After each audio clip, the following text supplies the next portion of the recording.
நம சிவாய. ஓம் நம சிவாய. அஸ்ட்ரோ கராத்தே முனியப்பன் சுவாமி ஜோதிட நேயர்களுக்கு வணக்கம். என் குலதெய்வம் பெரியாண்டிச்சம்ம தாயை வணங்கி, என் அப்பன் கராத்தே முனியப்பன் சுவாமியை வணங்கி, என் குருவை வணங்கி வாங்க சிறப்பான பலன்களை பார்ப்போம். வணக்கம். இந்த பதிவானது தசா புத்தியின் பதிவாகும். தசா புத்தி உங்கள் ஜனனகால ஜாதகத்தில் எந்தெந்த இடத்தில் இருக்கிறார் என்ற முன்னுரையை பார்த்துவிட்டு பதிவுக்குள் செல்வோம். உங்கள் ஜனனகால ஜாதகத்தில் வரும் தசா புத்தி நாதர்கள் எந்தெந்த நிலையில் இருக்கிறார்கள் என்ற பட்டியல் விவரம்தான் இது. விவரத்தை பார்த்துவிட்டு பதிவுக்குள் செல்லுவோம்.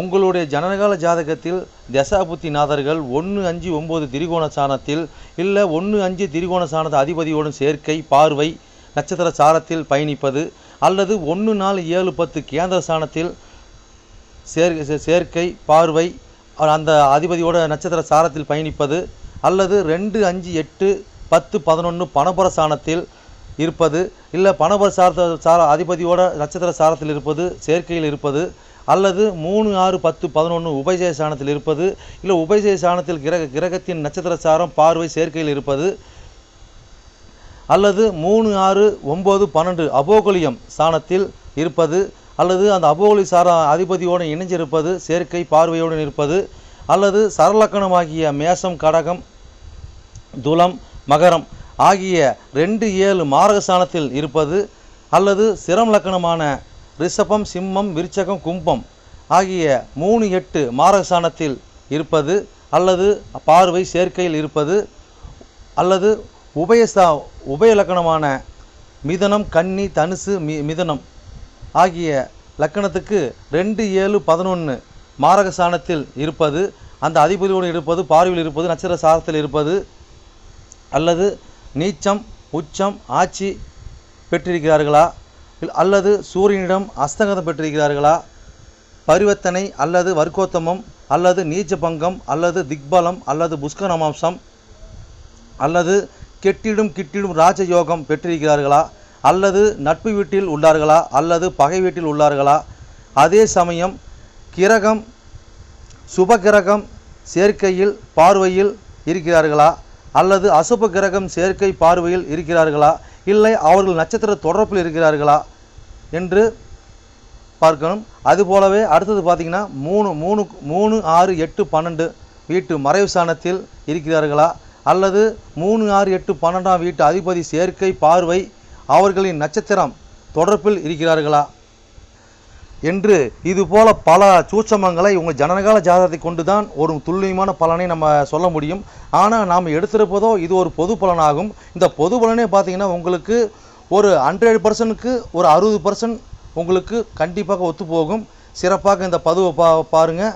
வாங்க பதிவுக்குள்ளே போகலாம். இது மட்டும் அல்லாமல் சிறப்பு குறிப்புகள் என்னவென்றால் மேச லக்கணம் மேசராசி என்று நீங்கள் வைத்துக்கொள்ளுங்கள். அந்த மாதிரி வைத்து தான் இந்த பதிவுகளை நம்ம கொண்டு போயிட்டுருக்கோம். ஆனால் ஏன் அப்படி கொண்டு போகிறாங்கிறது விளக்கத்தை நம்ம சொல்லிடுவோம். ஆனால் இப்போ பார்த்திங்கன்னா மேச லக்கணமாக இருந்து வேறு எந்த ராசி இருக்க பட்சத்தில் உங்களுக்கு இதில் குறிப்பிடப்பட்ட தசா புத்தி உங்களுக்கு நடக்குமானால் லக்ன பாவக ரீதியாக, அதாவது நீங்கள் வேறு எந்த ராசி இருக்க பட்சத்தில் நீங்கள் ஒரு மேச ராசி இருக்கிறீங்க, இல்லை ரிஷப ராசி இருக்கிறீங்க, இல்லை மிதன ராசி இருக்கிற இந்த மாதிரி எத்தனை லக்கணமாக, அதாவது மேச லக்கணமாக ரிஷப லக்கணமாக மிதன லக்கணமாக கடக லக்கணமாக சிம்ம லக்கணமாக இப்படி எந்த லக்கணம் இருக்க பட்சத்தில் வேறு எந்த ராசி இருக்க பட்சத்தில் உங்களுக்கு இந்த தசாபுத்தி நடக்குமானால் லக்ன பாவக ரீதியாக அந்த பலன் நீங்கள் அப்படியே பார்த்து அப்படியே பலனை தெரிஞ்சுக்கலாம். அது மட்டும் அல்லாமல் இது பலன் பார்த்தீங்கன்னாக்கா அதாவது நட்சத்திர சாரத்தின் அடிப்படையாக கொண்டது தான் இந்த பதிவாகும். ஓகேங்களா? அப்போ நட்சத்திர சாரத்தை அடிப்படையாக கொண்டு தான் ஒவ்வொருத்தருக்கும் ஜனனகால ஜாதகத்தில் நம்ம பலனை பார்க்குறோம். அப்போ நட்சத்திர சாரத்தை அடிப்படையாக கொண்டு பாவக ரீதியாக கொண்டு தான் பார்த்து பலனை நம்ம மக்கள் கொடுத்துட்ருக்குறோம்.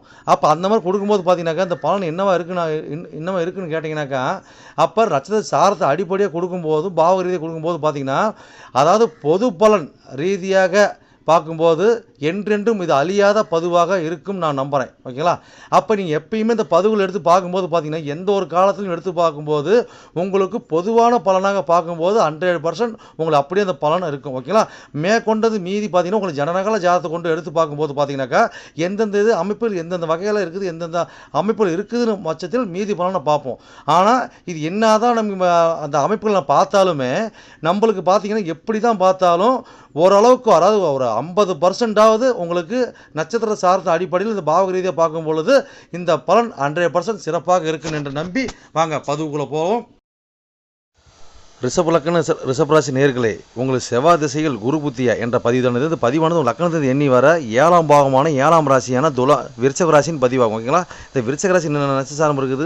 உங்களுடைய புத்திநாதனாகிய குரு பகவான் எப்படி பயணிச்சு எப்படி பலனுக்கு போல அந்த பதிவாகும். இந்த பலன் எப்படி பார்த்தீங்கன்னா பலன் தெரிஞ்சுன்னு கேட்டிங்கனாக்கா, உங்கள் ஜனகால ஜாதகம் எடுத்து பார்க்கும்போது பார்த்தீங்கன்னாக்கா ராசி கட்ட நவமாசம் 2 கட்டம் கொடுக்கப்பட்டிருக்குங்க. அதை பார்த்தீங்கன்னா ராசி கட்டத்தில் 12 கட்டம் கொடுக்கப்பட்டிருக்கும். அந்த 12 கட்டத்தில் பார்த்தீங்கன்னா ஒரு கட்டத்தில் லான் போட்டிருக்கும். அந்த லான் போட்டது தான் ஃபஸ்ட்டு முதல் பாவம், அதான் லக்கணம். ஓகேங்களா? அதிலேருந்து முதலிடமாக எண்ணி அதாவது 1 2 3 4 5 6 7 எண்ணி வர 7ஆம் பாவதி பதிவாகும். ஓகேங்களா? இப்போ பார்த்தீங்கன்னாக்கா ஒரு லட்ச சார் எப்படி தெரிஞ்சுன்னு கேட்டிங்கனாக்கா, உங்களோட ராசி கட்டத்துக்கு பேச்சுக்கு முன் பேச்சு அல்லது நவமாச கட்டத்துக்கு பின் பேச்சில் பார்த்தீங்கன்னாக்கா நட்சத்திர சாரம் கொடுத்துருப்பாங்க. முன்னே கிரகம் கொடுத்துருப்பாங்க. சூரியன் சந்திரன் செவ்வாய் புதன் கொடுத்துருப்பாங்க. அதுக்கு நேரம் நட்சத்திர சாரம் கொடுத்துருப்பாங்க. அந்த சாரத்தின் வாயிலாக தான் உங்களுடைய தசாபத்தின கிரகங்கள் சஞ்சரித்து உங்களுக்கு பலனளிக்கிறாங்க. அதோட விதியோட விளக்கம். ஓகேங்களா? சரி, பார்த்தீங்கன்னா எத்தனை இது வந்து பார்த்தீங்கன்னா நாங்கள் ரிஷப லக்கணம் ரிஷபராசிக்கு இருந்து பதிவு பார்க்கணும்னு கேட்டிங்கன்னா அப்படி கிடையாதுங்க. ரிஷப லக்கணமாக இருந்து வேறு எந்த ராசி இருக்க பட்சத்தில் உங்களுக்கு செவ்வாய் திசைகள் குரு புத்தி நடக்குமானால் லக்கண பாவகரீதியாக பலன் நீங்கள் அப்படி பார்த்து அப்படி பலன் நீங்கள் தெரிஞ்சுக்கலாம். அது மட்டும் இல்லாத பார்த்தீங்கன்னா எத்தனை கூட தசை பற்றி நீங்கள் கேட்டிங்கனாக்கா உங்களுக்கு செவ்வாய் திசையானது 7 கூடியவன் 12 கோடி தசைங்க. ஓகேங்களா? புத்தி பார்த்தீங்கன்னாக்கா உங்களுக்கு 8 கோடி 11 கோடி புத்தி. ஓகேங்களா? இப்போ எத்தனை ஆண்டுகள் செயல்பட்டுருக்குன்னு கேட்டிங்கனாக்கா செவ்வாய் திசையானது 7 ஆண்டுகள் செயல்பட்டு இருக்கும். செவ்வாய் திசை குரு புத்தி பார்த்தீங்கன்னாக்கா உங்களுக்கு 11 மாதம் 6 நாட்கள் செயல்பட்டு இருக்கும். ஓகேங்களா? இப்போ உங்கள் லக்கணத்தில் எண்ணி வர 7ஆம் பாகம் 7ஆம் ராசியான துலாம் ராசி இந்த நட்சத்திரம் பார்த்தலாம். ஓகேங்களா? அப்போ என்ன நட்சத்திரம் இருக்குதுங்க? விசாகம் 4ஆம் பாதம் இருக்கும். அதுக்கடுத்து பார்த்தீங்கன்னா அனுசம் 1 2 3 4 பாதம் இருக்கும். அதுக்கடுத்தபடி பார்த்தீங்கன்னா கேட்டை 1 2 3 4 பாதம் இருக்கும். 9 பாதம் இருக்கும். ஓகேங்களா?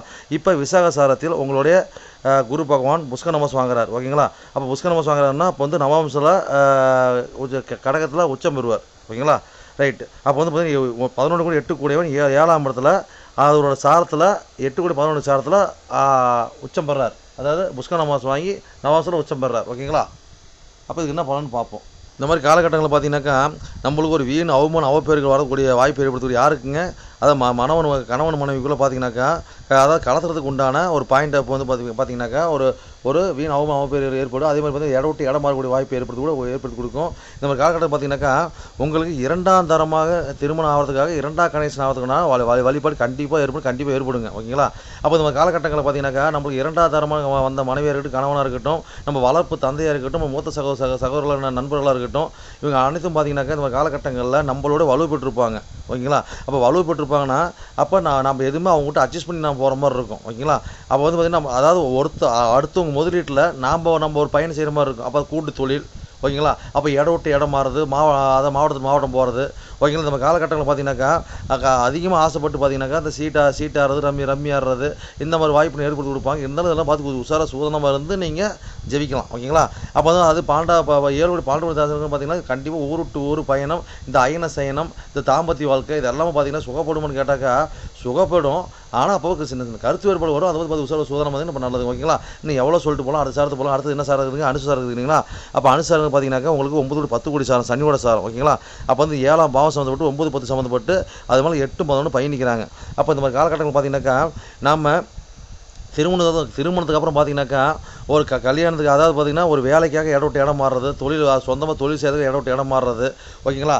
அப்போ இந்த மாதிரி பார்த்தீங்கன்னா மனைவியோட நம்ம தந்தையாரோட நம்மளோட பாரம்பரியத்தோடு நம்ம வந்து பார்த்திங்கன்னா ஊர் விட்டு ஊர் பயணம் போகிறது, ஆன்மீக பயணம் போகிறது இந்த மாதிரி இருக்கும். அதெல்லாம் திடீர் பயணமாக இருக்கும். அதனால் நம்ம நெடுநாள் ஆசையில் நம்ம காலகட்டங்களில் நம்ம நிறைவேறக்கூடிய பாயிண்ட் ஏற்படுத்தி கொடுப்பாங்க. ஓகேங்களா? அப்போ வந்து 9 10 பார்த்திங்கன்னா நம்ம காலகட்டங்களில் போன ஜிம்பத்தில் கிட்டக்குற தொட்டக்குற அதாவது நம்ம விடப்பட்ட ஆசையில் நம்ம இந்த மாதிரி தசாபுத்தியில் பார்த்தீங்கன்னாக்கா இந்த மாதிரி சாரத்தில் நடக்கும்போது பார்த்தீங்கன்னா நம்மளுக்கு கட்டாயம் நம்ம ஏற்படுத்தி கொடுப்பாங்க. அப்போ பிரமகத்தி தோசைன்னு ஒரு வாய்ப்பு ஏற்படுத்தி கொடுத்தாலும் பார்த்தீங்கன்னாக்கா அப்போ தர்ம கருமாதிபதி யோகத்தை கொடுப்பாங்க. அப்போ எப்படி கொடுப்பாங்கனாக்கா நம்மளுக்கு அதை முன் ஜென்மத்தை பண்ண கருமாவை இந்த ஜென்மத்தை பார்த்தீங்கன்னாக்கா நம்ம ஏதோ ஒரு இந்த மாதிரி தான தர்மங்கள் புண்ணியங்கள் பண்ணும்போது பார்த்தீங்கன்னாக்கா அப்போ தூரத்து பயணம் போகிறோம். அப்போ அங்கே ஒரு தான தர்மம் பண்ணுறோம். அப்போ இடம் விட்டு இடம் மாதிரி ஒரு தொழில் பண்ணுறோம். இப்போ இந்த காலகட்டத்தில் பார்த்தீங்கன்னாக்கா அதாவது பேர் போல் பட்ட படிப்புக்காக ஊருக்கு ஊர் போவோம், மாநிலம் போவோம். அதே தொழிலுக்காக ஊர் போவோம். ஓகே? அப்போ தந்தையார் வச்சு தொழில் பண்ணுவோம். ஒவ்வொரு பெரிய மனுஷன் அணுகுமுறையில் நம்ம தொழில் பண்ணுவோம். அப்போ இந்த மாதிரி ஏதோ ஒரு பாயிண்ட் அப்பில் அப்போ 2ஆம் தாரத்தோட மனைவி வச்சு இதில் கணவன் வச்சு நம்ம தொடங்குவோம். நண்பர்கள் வச்சு மூத்த சகோதரர்கள் வச்சு தொடங்குவோம். இந்த மாதிரி ஏதோ ஒரு பாயிண்ட் அப் நம்மளுக்கு மாற்றி பாயிண்ட் அப் கொடுக்குங்க. ஓகேங்களா? மொத்தத்தில் இது ஒரு நல்ல ஒரு அமைப்பு தான், ஒன்றும் பிரச்சனை கிடையாதுங்க. சிறப்பாக பயணிக்கலாம். ஓகேங்களா? சரிங்க, அடுத்த சாரத்தை பார்ப்போம். இன்னும் எவ்வளோ சொல்ல அடுத்த சாரத்தை போயிடலாங்க. அடுத்த சாரம் பார்த்தீங்கன்னாக்கா உங்களுக்கு கேட்டை சாரம் இல்லைங்களா? அப்போ 2 கூட 5 கூட சாரத்தில் 7 12 தசையில் சம்மந்தப்பட்டு 8 11 சம்மந்தப்படுது. ஓகேங்களா? Right, okay. உங்களுக்கு தெளிவாக சொல்லிடுறேன். அப்போ 7ஆம் பாவம் சம்மந்தப்படுது, 5-2 சம்மந்தப்பட்டு 8-11 மேலே சம்மந்தப்படுறாங்க. Right, okay. அப்போ இந்த மாதிரி காலகட்டத்தில் பார்த்தீங்கன்னாக்கா நம்மளுக்கு விரும்பிய திருமணம் நடக்கக்கூடிய வாய்ப்பு ஏற்படுத்தி கொடுப்பாங்க. ஓகேங்களா? அப்போ பாரம்பரியம், அப்போ வந்து பூர்வீக தொடர்பில் வந்து நம்மளுக்கு கடத்தலாமையும் நம்ம காலகட்டங்கள் பார்த்து கட்டாயமாக ஷேர் மார்க்கெட்டு, சீட்டாட்டம், சூதாட்டம்னு சொல்லி, அதாவது பார்த்தீங்கன்னா சட்டத்து புறமான தொழில் நம்ம செய்யக்கூடிய வரும். வியாபார ரீதியாக நம்ம போகக்கூடிய கூட்டு தொழில், அது மூலியம் வருமானத்தை ஈட்டுறது. ஓகேங்களா? அப்போ இது மூலியம் வரும் அரசியல் மூலியம் வருமானம், பாரம்பரிய தொழில் மூலியம் வருமானம், கலைத்துறை மூலியமாக வருமானம். ஓகேங்களா? ஒரு மாந்திரிகம், மந்திர உச்சாரம் பண்ணுறது, அதே ஜோதிட பாடம் எடுத்து நடத்துறது, ஒரு ஆசிரியர் இருந்து நம்ம அந்த வேலை பார்க்குறது, இதெல்லாம் நம்ம காலகட்டத்தில் பார்த்தீங்கன்னாக்கா ஒரு போதைக்கு தன்மையில் நம்ம வருமானம் கிடைக்கிறது, அதில் பேர் கிடைக்கிறது. ஒரு அரசியலாக இருக்கட்டும், ஒரு மாந்திரிகம், ஜோதிடம், இந்த மாதிரி சம்மந்தப்பட்ட இந்த அமைப்பாக இருந்தாலும் பார்த்தீங்கன்னாக்கா நம்மளுக்கு இதோட அமைப்பு கரெக்டாக அமைப்பு கொடுக்குங்க. கரெக்டான லெவலில் அது மூலியம் வருமானத்தை சிறப்பு கொடுக்கும். அது மாதிரி காதல் விவகாரம் இந்த மாதிரி வருங்க. அது கொஞ்சம் வெற்றி தான் கிடைக்கும், மோசம்லாம் போகாது. ஓகேங்களா? Right, okay. எவ்வளோ இருக்குதுங்க, எவ்வளோ சொல்லிட்டு போனால் நீங்கள் பயன்படுத்தி சிறப்புன்னு வாழ்வீங்க. சரி நேயர்களே, என்னோட பதிவை நீங்கள் சிறப்பாக கேட்டிருப்பீங்கன்னு மனதார நான் நம்புகிறேன். நீங்கள் கேட்டது வெறும் கோச்சார பலன் தான். உங்கள் ஜனனகால ஜாதத்தை கொண்டு பார்க்கும்போது தான் எந்த கிரகம் எந்த சாரம் வாங்கியிருக்குது, எந்த கிரகம் எந்த பாவத்தை பார்க்குறாங்கன்னு சொல்லி துல்லியமான பலனை பார்க்க முடியும். நீங்கள் துல்லியமான பலன் நீங்கள் பார்க்கணுனாக்கா என்னோட வாட்ஸ்அப் நம்பர் கீழே ஓடிட்டு இருக்குதுங்க. நீங்கள் வாட்ஸ்அப் நம்பர் மூலியமாக என்னோட ஜாதத்தை நீங்கள் அனுப்பி நீங்கள் என் மூலியம் துல்லியமான பலனை நீங்கள் அறிஞ்சிக்கலாம். அதே மாதிரி பார்த்தீங்கன்னாக்கா பல பேர் நான் நேரில் வந்து அணுகிறாங்க. அதுவும் பார்த்தீங்கன்னா நம்ம இருப்பிடம் பார்த்தீங்கன்னாக்கா நம்ம இருக்கிற ஒரு ஆலயத்தில் இருக்கிறாங்க. சொந்தமாக ஆலயம் வச்சு நடத்திக்கிட்டு இருக்கிறோம். வீரசக்தி நாகம்மா திருக்கோயில்னு சொல்லி நடத்திட்டு மற்றும் கராத்தே மூலியமாக சொல்லி நடத்திட்டு இருக்கிறோம். அதில் பார்த்தீங்கன்னா வீரசக்தி நாகம்மா திருக்கோயில் சேவை அறக்கட்டளை மூலியமாக நம்ம கோயில் இயங்கிட்டு வருதுங்க. எல்லாத்தையும் பார்த்தீங்கன்னா துல்லியமாக பர்ஃபெக்டாக நம்மகிட்ட இருக்க எல்லாமே இருக்கும். எந்த ஒரு தோஷம், எந்த ஒரு காரியம், எந்த ஒரு பரிகாரம்னா நம்ம ஒரு கஸ்டமர் நம்ம கேட்டு தான் வந்து அவங்களோட காரியத்தை வந்து முன்னெடுத்து செய்யறாங்க. அந்த நம்பிக்கைகரமாக நம்மளோட பலன் இருக்கிறதுனால தான் இந்த மாதிரி கஸ்டமர் நம்மகிட்ட அணுகி நம்ம சிறப்பு பலன் அடைஞ்சிட்டு இருக்கிறாங்க. இது போல ஒவ்வொருத்தரும் பலன் அடைகிறது எங்களோட ஆசை. அது மட்டும் இல்லாம பாத்தீங்கன்னாக்கா எங்க கோயிலுக்கு லீடர்ஷிப்னு பாத்தீங்கன்னாக்கா எங்களுடைய கிருஷ்ணசுவாமிங்க வாக்கு சித்தர் பாத்தீங்கன்னாக்கா கிருஷ்ணசாமி, அதாவது சோழி பிரசன்னம் கல்லு கூடு சொல்லுவாங்க இல்லைங்களா, அது சிறப்பான முறையில சிறப்பா பாப்பாருங்க. நேர்முகமா பாக்குறாங்க, ஆன்லைன் மூலமா பாக்குறாங்க. நீங்க யாரு என்னன்னு தெரியாது, உங்களோட ஃபுல் டீட்ல அப்படி சொல்லுவாருங்க. ஓகேங்களா? உங்களோட டீட்ல சொல்லி உங்க பேரை சொல்லி சோழி போட்டாருன்னா சிறப்பான முறையில சிறப்பா உங்களுக்கு சோழி பிரசனம் பார்த்து அருமையா சொல்லுவாருங்க. அதே மாதிரி பாத்தீங்கன்னா அது மூலியமா நீங்க இதுல பார்த்து நீங்க அணுகி அது மூலியமா தெய்வ அருள்வாக்குங்க அது. ஓகேங்களா? அது மூலியமா நீங்க வந்து சிறப்பான பலன் நீங்க அடையலாங்க.